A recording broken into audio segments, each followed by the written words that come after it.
homme du nom de Mamadou, qui voulait apprendre à lire et à écrire, partit un jour à la recherche d'une école. Il quitta sa province pour se rendre dans la région du Cayor, au Sénégal. Là vivait un savant qui enseignait aux enfants. Mamadou resta auprès de son maître aussi longtemps que nécessaire. Quand il sut lire et écrire parfaitement, il décida de rentrer chez lui. Le jour de son départ, un camarade de classe, qui appartenait à l'espèce des génies, lui dit « Nous sommes amis.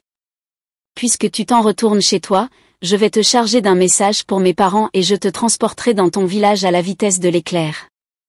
Tu ne sais pas qui je suis, mais moi je te connais bien, car nous sommes nés au même endroit. Nous autres, les génies, nous vous reconnaissons très bien mais vous, les humains, vous ne pouvez pas nous apercevoir. Quand tu seras chez toi, mets à ton doigt cette bague d'argent, et tu pourras voir les génies et leur village. Si tu l'ôtes ou si tu la perds, tout disparaîtra de nouveau. » Le génie demanda ensuite à Mamadou de s'asseoir sur son tapis et de fermer les yeux. À peine Mamadou avait-il obéi qu'il se retrouva, comme par magie, dans son village. Le lendemain matin, Mamadou passa la bague à son doigt. Il aperçut alors tous les génies et leur village. Il alla rendre visite à la famille de son camarade. Le génie, votre parent, vous envoie le bonjour, leur dit-il. Et où est-il, notre cher enfant ? Lui demanda Théon. Je l'ai laissé dans un village du Cayor. Il continue de fréquenter l'école. Ah, s'écrièrent les parents, notre brave petit se conduit bien. Et toi, Mamadou, il faut que tu t'en retournes chez toi, mais, chaque fois que tu auras du temps libre, ne manque pas de venir nous voir. Mamadou s'en retourna chez ses parents, mais, chaque fois qu'il en avait l'occasion, il rendait de longues visites au génie. C'est qu'il avait vu la sœur de son camarade, Anta, une jolie demoiselle, et qu'il désirait l'épouser. Lorsqu'il lui fit sa déclaration, Anta répondit « Je ne demande pas mieux. Pourtant, j'hésite à me marier avec un être humain. Vous êtes si coléreux. Et si bavard. Et vous mentez si facilement. Chez nous, il n'en va pas de même, jamais un génie ne s'emporte, jamais il ne trahit un secret, il ne parle que pour dire la vérité. » Mamadou protesta. « Quand nous serons mariés, tu verras que, moi non plus, je ne m'emporte pas et que jamais je ne mens. S'il en est ainsi, le mariage est conclu. Je t'accepte pour mari. Mais je te défends de révéler à quiconque que tu as épousé une femme de l'espèce des génies. » C'est entendu. Promit Mamadou. Eh bien, déclara Anta, nous pouvons célébrer notre mariage. Depuis, Anta et Mamadou vivaient heureux.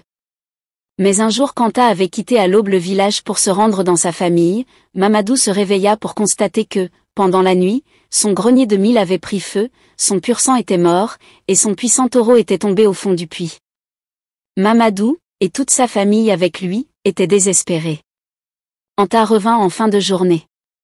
En s'approchant de la case de son mari, elle entendit la mère de celui-ci se lamenter. « En un seul jour, voilà ton grenier de mil dévoré par les flammes. Ton cheval de race meurt. Puis c'est ton grand taureau, un taureau de 5 ans. Qui périt aussi. Cette maison va être ruinée dans peu de temps. Cela devait arriver.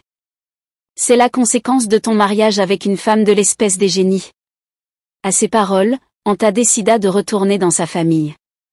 Mais avant de disparaître, elle suivit Mamadou jusqu'au champ et, lorsqu'il s'endormit pour la sieste, elle lui ôta sa bague d'argent. À son réveil, Mamadou ne pouvait plus apercevoir les génies ni leur village. Il essaya de suivre le chemin qui menait chez Anta, en vain.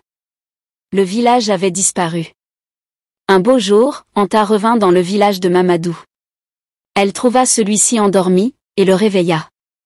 Il s'écria. « Anta ? D'où viens-tu ? » ?»« Je viens de mon village. »« Ce n'est pas vrai.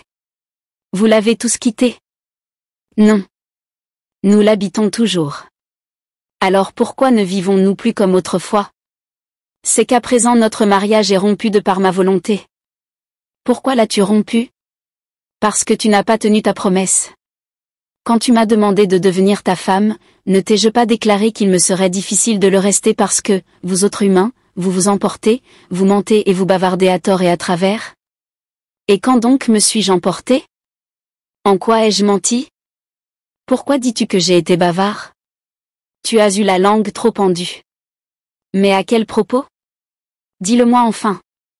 Souviens-toi du jour où ton grenier de mil fut consumé, où ton cheval est mort et ton grand taureau est tombé dans le puits. Tout cela, je ne l'ignorais pas.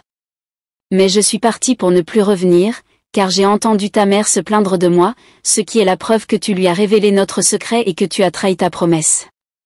Je vais te raconter ce qui s'est réellement passé, j'étais resté près de toi jusqu'à l'aube.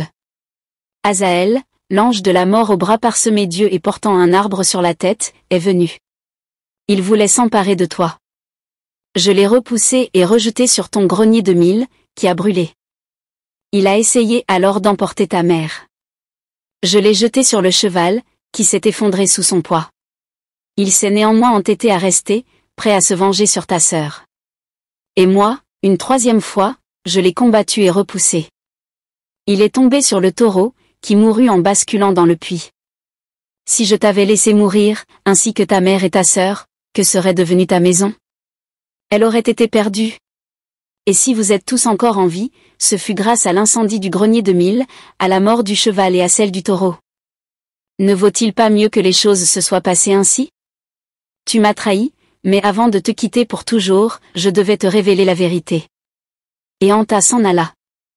Jamais Mamadou ne la revit.